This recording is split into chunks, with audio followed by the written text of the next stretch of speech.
आज की कहानी है एक ऐसे कैदी की जो हर बार जेल से भाग निकलता है, फिर चाहे कितनी भी सिक्योरिटी क्यों ना हो। ये कहानी है जापान के सबसे खूंखार कैदी सुजुकी की, जो इस समय जापान की सबसे हाई सिक्योरिटी जेल में अपनी सजा काट रहा है।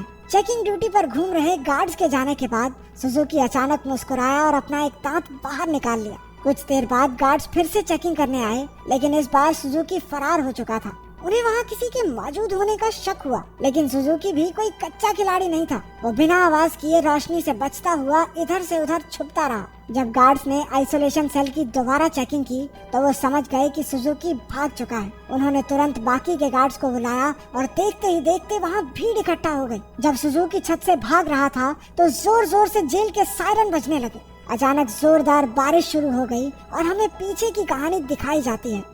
12 साल पहले कुछ कैदियों को एक जेल में लाया गया था। उनमें से एक सुजुकी भी था जो वहाँ 10 साल की सजा काटने आया था। क्योंकि वो कभी कुछ बोलता नहीं था तो सबने मान लिया कि वो शायद गूंगा है। उसकी छाती पर माउंट फिजी का उल्टा टैटू भी था। सुजुकी उस समय भी जेल से भागने के लिए मशहूर था और अब तक 3 बार ऐसा कर चुका था। इसके बाद सुजुकी को एक छोटे से कमरे में लाया गया जहाँ सिर्फ एक रोशनदान था। उसने रोशनदान को ध्यान से देखा। उसके दिमाग में जरूर कुछ चल रहा था। बाहर गार्ड ने जेल के वार्डन मिस्टर कानीमुरा से कहा कि सुजुकी इस बार तो हरगिज नहीं भाग पाएगा, लेकिन जैसे ही उसने शीशे से देखा सुजुकी तो पहले ही गायब हो चुका था। वार्डन ने पूरे शहर को घेरने के ऑर्डर्स दिए ताकि सुजुकी किसी भी हालत में बच ना पाए, लेकिन गार्ड्स ने तो उसे 20 ही मिनट में पकड़ लिया। पता नहीं क्यों पर सुजुकी ट्रेन की पटरी पर सीधा भागता जा रहा था। इसके बाद उसे फिर से उसी कमरे में कैद कर दिया गया, लेकिन इस बार उसके हाथों में हथकड़ियां थी। जब एक गार्ड ने अंदर झांक कर देखा तो सुजुकी मुंह पर चादर ओढ़े सो रहा था।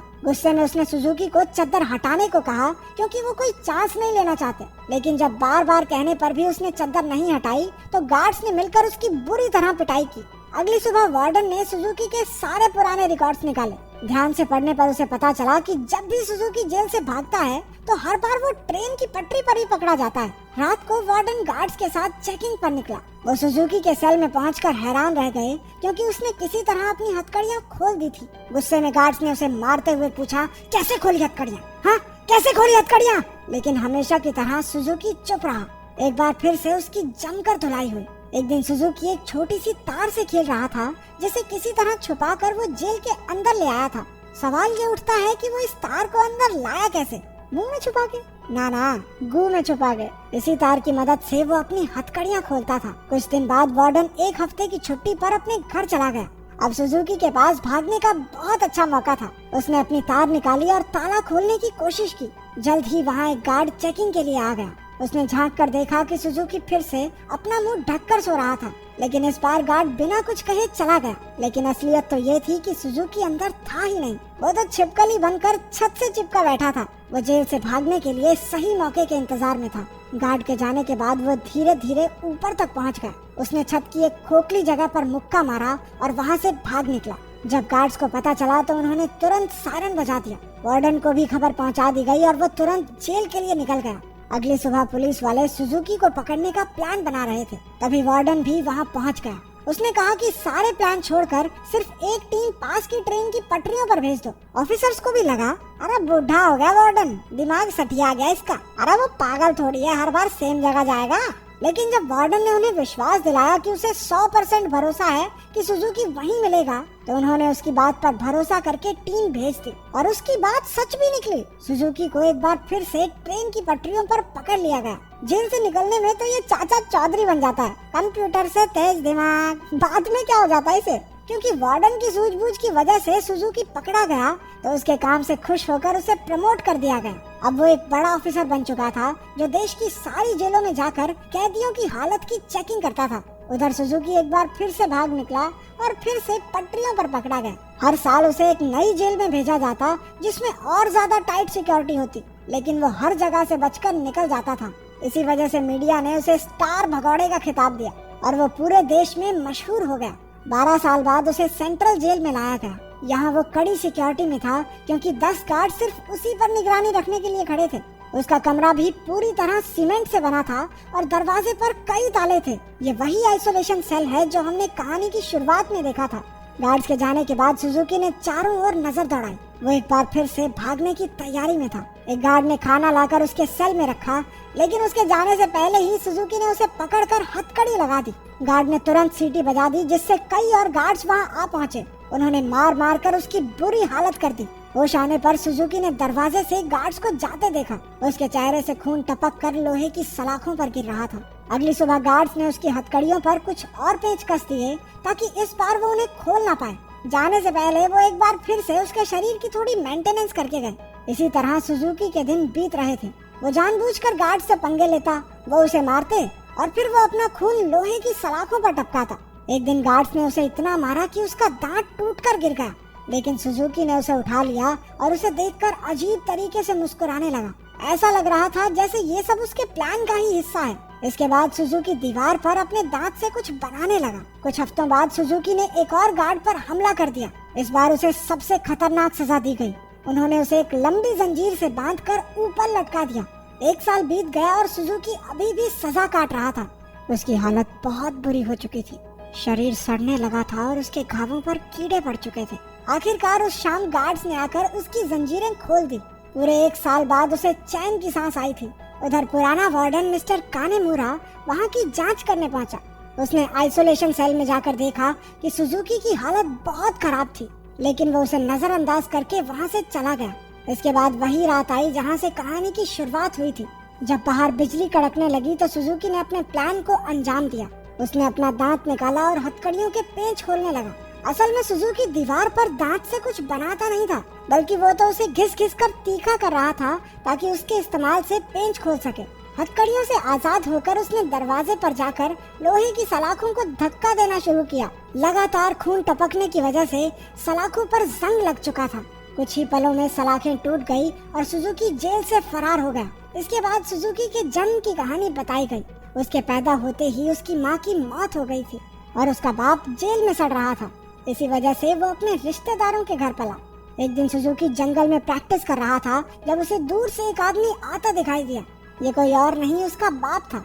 उन्होंने कुछ समय बातें की और तभी उसने अपने पिता की छाती पर माउंट फिजी का एक टैटू देखा। बदकिस्मती से जल्द ही वहाँ कुछ पुलिस वाले आ गए जो सुजुकी के पिता को पकड़ना चाहते थे। वो उन्हें देखकर रेल की पटरी पर सीधा सीधा भागने लगा। इस दिन सुजुकी ने कसम खाई कि एक न एक दिन अपने पिता से जरूर मिलेगा। वर्तमान समय में सुजुकी फरार होकर एक बार फिर से पटरियों पर दौड़ रहा था। मिस्टर कानीमुरा ने पीछे से उसे रुकने के लिए आवाज दी और हैरानी की बात यह थी कि वो रुक भी गया। कुछ ही देर में गार्ड्स की एक टीम आकर उसे पकड़कर ले गई। देश की सबसे कड़ी सिक्योरिटी की जेल भी सुजुकी को नहीं रोक पाई, इसलिए मिस्टर कानीमुरा ने उसे धरती की सबसे खतरनाक जेल प्रिजन आइल में भेजने के ऑर्डर्स दे दिए। प्रिजन आइल किसी मामूली जेल की तरह नहीं थी। वो समंदर के बीचों बीच बनी थी जहाँ लगातार तेज बहाव रहता था और सबसे जरूरी बात वहाँ ट्रेन की पटरी तो बिल्कुल नहीं थी और तो और समंदर शार्क से भरा हुआ था, इसलिए वहाँ से भागकर बच निकलना एकदम नामुमकिन था। जेल के अंदर के हालात भी इतने ही खतरनाक थे। पूरी जेल में चारों ओर हजारों गार्ड्स थे और अगर कोई कैदी भागने की कोशिश करता तो उसे देखते ही गोली मार देने के ऑर्डर्स थे। जब सुजुकी वहाँ पहुँचा तो उसे तुरंत उसके सेल में बंद कर दिया गया। वो कोई कमरा नहीं बल्कि कुछ रॉड्स थी जिन्हें सुजुकी के शरीर के आसपास ऐसे जोड़ दिया गया था जिससे भागना तो दूर वो हिलडुल भी ना सके। उधर कानीमुरा ने जेल की लाइब्रेरी में जाकर सुजुकी के बारे में जानकारी निकालनी शुरू कर दी। ढूंढने पर उसे कुछ पुरानी फाइल्स मिली जिन्हें वो पढ़ने लगा। उधर जेल में सुजुकी ध्यान लगाकर खड़ा था। हालांकि बाकी लोगों के लिए वहाँ से भागना नामुमकिन था, लेकिन सुजुकी के दिमाग में कुछ तो खिचड़ी पक रही थी। अचानक उसने अपने दोनों कंधों को डिसलोकेट कर लिया और उस छोटी सी जगह से सिकुड़कर धीरे धीरे बाहर निकलने लगा। एक कैदी ने उसे ऐसा करते देख लिया, लेकिन वो इतना नशे में भंट था कि कुछ बोल नहीं पाया। उधर कानीमुरा अभी भी अपनी रिसर्च कर रहा था कि जेल के सायरन बजने लगे। हालांकि परेशान होने की बजाय जेल का वार्डन खुश हो गया, क्योंकि वहाँ से बचकर निकलने का कोई रास्ता था ही नहीं। ऊपर से आज सारे गार्ड्स को एक कैदी को गोली मारने का मौका मिलेगा।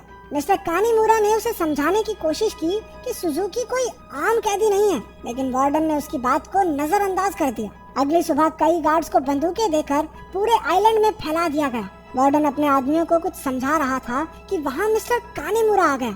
उसने वार्डन को बताया कि सुजुकी असल में अपने बाप को ढूंढने आया है जो इसी आइलैंड पर कैद है। ये सुनकर सब हक्के बक्के रह गए और तभी सुजुकी की असलियत का खुलासा हुआ। असल में अब तक जो भी हुआ वो सब सुजुकी के प्लान का एक हिस्सा था। वो बार बार जेल से भागकर जानबूझकर पकड़ा जाता था ताकि आखिरकार प्रिजन आइल तक पहुंच सके। उसका असली मकसद था अपने पिता को आजाद करवाना। आखिरकार सुजुकी अपने पिता से मिला और एक दूसरे को इतने साल बाद देखकर दोनों खूब रोए। बदकिस्मती से मिस्टर कानीमुरा वार्डन और बाकी के गार्ड्स के साथ वहीं आ रहा था, लेकिन उनके पहुंचने से पहले ही सुजुकी उस बूढ़े आदमी के साथ गायब हो गया। सुजुकी अपने पिता को आइलैंड के छोर तक ले आया।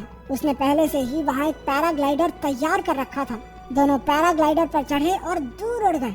दूसरी ओर मिस्टर कानीमुरा ने एक बूढ़े आदमी से बात करने की कोशिश की जो सुजुकी के पिता के साथ ही कैद था। तभी उसने माउंट फिजी का एक टैटू उस आदमी की छाती पर देखा, जिसका सीधा मतलब ये था कि इतने सालों की कड़ी मेहनत के बाद भी सुजुकी गलत आदमी को लेकर भाग गया। अब इससे बुरी किस्मत तो किसी की नहीं हो सकती। क्या आप अपने पिता के लिए इतनी परेशानियां सह सकते हैं? कमेंट्स में जरूर बताना।